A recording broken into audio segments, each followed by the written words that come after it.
अक्टूबर 1347 में 12 बहरी जहाज इटली के एक बंदरगाह पर आकर रुके थे। जिन लोगों ने इन जहाजों पर पहुंचने की कोशिश की थी उन्हें एक दहशतनाक मंजर देखने को मिला था। जहाजों पर मौजूद लोगों में से आधे लोग या मर चुके थे या मरने के करीब थे। उनके जिस्म पर काले खून और पस के साथ निकलने वाले छाले पड़ गए थे। इस खौफ में इटली हुकूमत ने जहाजों को वहां से चले जाने का हुक्म दिया, लेकिन जब तक ये बहरी जहाज वहां से चले गए तब तक काफी नुकसान हो चुका था। ब्लैक डेथ अब यूरोप में आ चुकी थी और करोड़ों लोग इससे मरने वाले थे। ये एक ऐसी तबाही थी जो इतिहास की सबसे बड़ी तबाहियों में से एक थी। आइए हम इस बात का जायजा लेते हैं कि किस तरह से बुबोनिक प्लेग ने यूरोप की 1/3 पॉपुलेशन को खत्म कर दिया था। यूरोप को इस वबा ने बहुत ही ज्यादा नुकसान पहुंचाया, लेकिन ये पहला इलाका नहीं था जहां इस वबा ने अपना असर दिखाया था, बल्कि ये एक ऐसी बीमारी थी जो पहले से ही चाइना, इंडिया, इजिप्ट, पर्शिया और सीरिया में फैल चुकी थी। जब बहरी जहाज इटली में पहुंचे तो पहले से ही चाइना, इंडिया, इजिप्ट, पर्शिया और सीरिया की आबादियों को तबाह करने वाली एक दहशतनाक बीमारी की आवाजें फैल चुकी थी। कोई नहीं जानता था कि ये बीमारी किस वजह से फैल रही थी, लेकिन ये ट्रेड रूट्स के जरिए फैल रही थी जो नियर और फार ईस्ट को जोड़ते थे। और आगे जो लोग इस ब्लैक डेथ का शिकार हुए उनके जिस्म पर ग्राउंड एरिया या शोल्डर्स के नीचे मौजूद लिम्फ नोड्स पर सूजन आ जाती थी। ये सूजन जल्दी ही बड़े काले छाले में बदल जाती थी जो अंडे के साइज की होती थी, या फिर कुछ बदनसीब लोगों के लिए ये सूजन सेब के साइज तक पहुंच जाती थी। इन छालों से खून और पस निकलता था और ये छाले फटने लगते थे और जिस्म से कई तरह के फ्लूइड्स निकलने लगते थे। इसके अलावा जो लोग इस बीमारी का शिकार थे उनमें फीवर, दर्द, चिल्स, पसीना, पेट दर्द और डायरिया जैसी अलामात मौजूद थी। हमेशा के लिए ये सिम्टम्स मौत के साथ ही खत्म होती थी।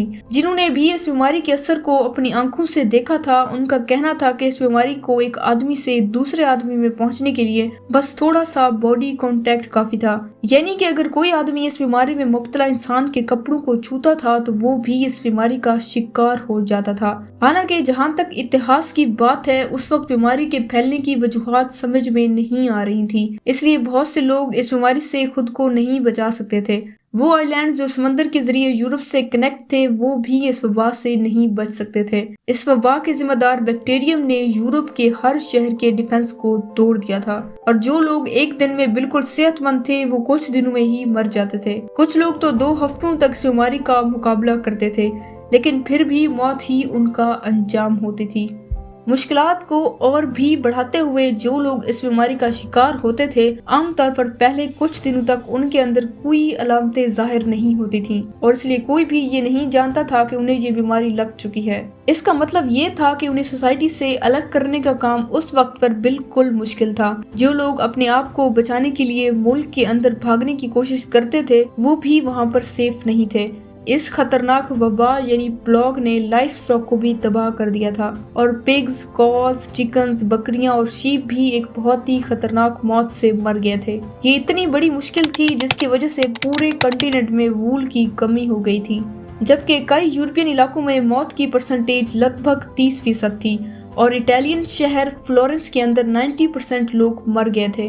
कभी कभी जो लोग मर जाते थे उनकी डेड बॉडीज वहीं रहती थी जहां पर वो मर गए थे, क्योंकि उन्हें दफनाने के लिए बहुत कम लोग बच गए थे। फ्रांस के हजारों गांवों के अंदर एक भी रूह जिंदा नहीं बची थी। ब्लैक डेथ ने बगैर किसी रहम के इन गांवों को भूतिया गांवों में बदल दिया था। वर्ल्ड वॉर 1 के बाद एरियल फोटोग्राफी के जरिए इन जगहों को फिर से खोजा गया जहाँ पहले लोग रहते थे। एक्सपर्ट्स का अंदाजा ये है कि यूरोप में मौत की शरह 5 से 7 करोड़ के दरमियान थी, या लगभग 30% थी। हालांकि सीडीसी कहता है कि इसने 60% आबादी को मार दिया था, जो कि बहुत ज्यादा है। और दुनिया भर में इस ब्लैक डेथ ने 15 से 20 करोड़ लोगों को मौत के घाट उतारा था। हालांकि उस वक्त दुनिया की आबादी सिर्फ 50 करोड़ के आसपास थी।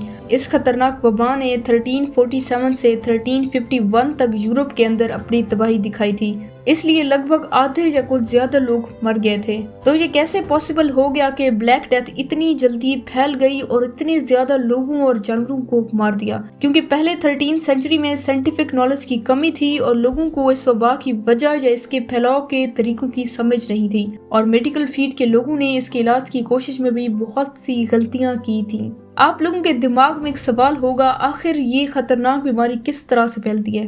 ब्लैक डेथ ये बुबोनिक प्लॉग के पीछे एक बैक्टीरिया है जिसे यर्सीनिया पेस्टिस कहते हैं, जो बहुत ही ज्यादा खतरनाक है। ये बैक्टीरिया रोडेंट्स, बंदर, खरगोश और चूहों की बॉडीज के ऊपर उड़ने वाले कीड़ों में पाया जाता है, जिन्हें अंग्रेजी में हम फ्लीज कहते हैं। ये उड़ने वाले कीड़े यानी फ्लीज जब इंसान को काटते हैं तो इंसान के जिस्म में अपना सलाइवा छोड़ देते हैं, जिसके अंदर यर्सीनिया पेस्टिस मौजूद होता है। ये बैक्टीरिया इंसान की बॉडी में लिम्फ नोड्स के अंदर जाकर इन्फ्लेमेशन और सूजन करवा देता है, जो कि बुबोनिक प्लॉग का सबब बनता है। ये खतरनाक बैक्टीरिया मेनली 3 तरीकों से फैलता है। पहले तरीके में ये बैक्टीरिया इंसान की लिम्फ नोड्स में जाकर इन्फ्लेमेशन और सूजन करवा देता है, जिसे हम बुबोनिक प्लॉग कहते हैं। दूसरे तरीके में ये बैक्टीरिया इंसान के खून से पूरे जिस्म में फैल जाता है और सेप्टिसिमिक प्लॉग का सबब बनता है। इसका तीसरा और मेन तरीका है रेस्पिरेटरी ड्रॉपलेट्स के जरिए अपना फैलाव करना। इस तरीके के जरिए ये बैक्टीरिया हवा में मौजूद रेस्पिरेटरी ड्रॉपलेट्स या खांसी के जरिए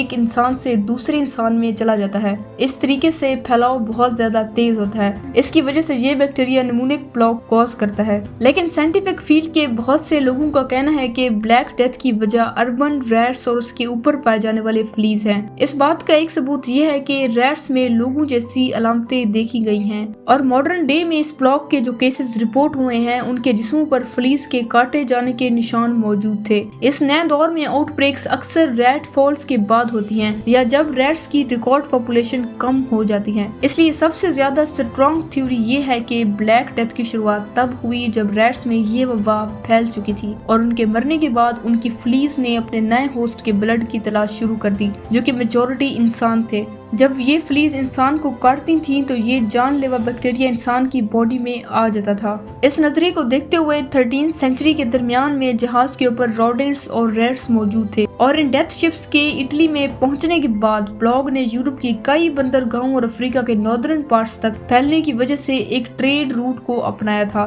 लेकिन हाल ही में इस रैट बेस्ड नजरिए में कुछ बदलाव किए गए हैं। जैसे कि हमने अभी जिक्र किया है कि ब्लैक डेथ दुनिया की तारीख में होने वाली अकेली वबा नहीं है। पहले भी ये वबाएं हुई हैं और बाद में भी होती रही हैं, जो एक अलग पैटर्न को फॉलो करती हैं। यूरोप की ब्लैक डेथ बहुत तेजी से फैली थी और तारीखी रिकॉर्ड के मुताबिक इसके पहले या बाद में ज्यादा तादाद में रैट्स के मरने की कोई खबर नहीं मिलती। मतलब ये चीज इस तरफ इशारा देती है कि ब्लैक डेथ से रिलेटेड रैट्स की थ्योरी एक कमजोर दलील है। अब कुछ साइंटिस्ट कह रहे हैं कि ये इंसानी फ्लीज यानी लाइस थी जो यूरोप के केस में ब्लैक डेथ की वजह थी। इस मामले में फ्लीज इन्फेक्टेड लोगों को काटती हैं और फिर दूसरे लोगों को काटती हैं जो आसपास के इलाकों में रहते थे। साइंटिस्ट कहते हैं कि रैट फ्ली के जरिए फैलने वाले मैथमेटिकल मॉडल और ह्यूमन फ्ली या लाइस मॉडल में बहुत फर्क है और जब सिमुलेशंस में डेटा डाला गया तो ह्यूमन फ्ली मॉडल ने 9 में से 7 यूरोपियन शहरों के डेटा को ज्यादा करीब से मैच किया है। जो लोग इस नए सबूत को मानते हैं वो कहते हैं कि प्लॉग की असल वजह अभी तक एक कंट्रोवर्सी है। लेकिन चाहे फ्लीज इंसानी हो या रैट की, ये खून चूसने वाले पेस्ट ही थे जो इसको बहुत तेजी से फैलाते थे। मगर आज की मॉडर्न साइंस हमें कहती है कि ब्लैक डेथ को फैलाने वाला वायरस आज भी इस दुनिया में मौजूद है। मगर आजकल की एंटीबायोटिक से बुबोनिक प्लेग ठीक हो जाता है। मगर 14th सेंचुरी में बुबोनिक प्लेग के फैलने की वजह चूहे नहीं बल्कि इंसान की लापरवाही और नासमझी थी। लोगों का सफाई का खास ख्याल ना रखना, ये मानना कि प्लेग खुदा का कहर है या सितारों की वजह से जमीन पर आया है। खुद डॉक्टर्स का कहना कि अगर प्लेग से बचना है तो नहाना छोड़ दो, दिन के वक्त सोना छोड़ दो, यहाँ तक कि मछली और गोश्त खाना छोड़ दो। उनका ऐसे इलाज करना कि जिससे बीमार वक्त से पहले मर जाए, जैसे इंसान की नसों को काटना, उनके छालों को फोड़ना। जहाँ इलाज नहीं बस तकलीफ हो। हर एक तरह से देखा जाए तो उनका कोई कसूर नहीं था। यहाँ तक कि bacterium Yersinia pestis Black Death के 550 साल बाद 1994 में एक फ्रेंच साइंटिस्ट अलेक्जेंडर यर्सन ने डिस्कवर किया था। एक ऐसी चीज जिसके बारे में आप जानते ही न हो, उसका इलाज कैसे कर सकते हैं? पर ऐसा भी नहीं कि तब हर कोई कम अकल और वहम का शिकार था। कुछ समझदार लोग भी थे जो अपने शहरों को बचाने के लिए सारे तिजारती रास्तों को बंद कर देते थे। अगर कोई जहाज बंदरगाह पर आता तो 30 दिन तक उसमें मौजूद लोगों को एक अलग जगह पर रखा जाता और बीमार लोगों को शहर से बाहर ले जाकर उनका इलाज किया जाता। पर जहाँ प्लेग ने इतनी तबाही मचाई वहाँ कुछ अच्छा भी किया। प्लेग की वजह से कमजोर लोग मर गए और बचे सिर्फ मजबूत और ताकतवर लोग, जिनके अंदर इस बीमारी से लड़ने की ताकत मौजूद थी। उनकी उम्रें भी 70 साल से ज्यादा रहीं। लेकिन ऐसा पहले अक्सर नहीं होता था। لوگ 70 سال تک زندہ نہیں رہ پاتے تھے۔ پلیگ کی وجہ سے لوگوں کو اپنا کام کرنے کے موقع ملے، وہ کھیتی باڑی سے نکل کر پرنٹنگ پریس اور انڈسٹریلائزیشن کی طرف آئے۔ یہ تو قدرت کا قانون ہے جسے سروائیول آف دا فٹسٹ کہتے ہیں۔ قدرت صرف اسے زندہ رکھتی ہے جو موت سے بچنے کا ہنر، طاقت اور سمجھ رکھتا ہو۔ بلیک ڈیتھ انسانی تاریخ کی سب سے بڑی وبا تھی جس نے آدھی دنیا کو نگل لیا تھا، مگر ایسا نہ پہلی بار ہوا تھا اور نہ ہی آخری بار۔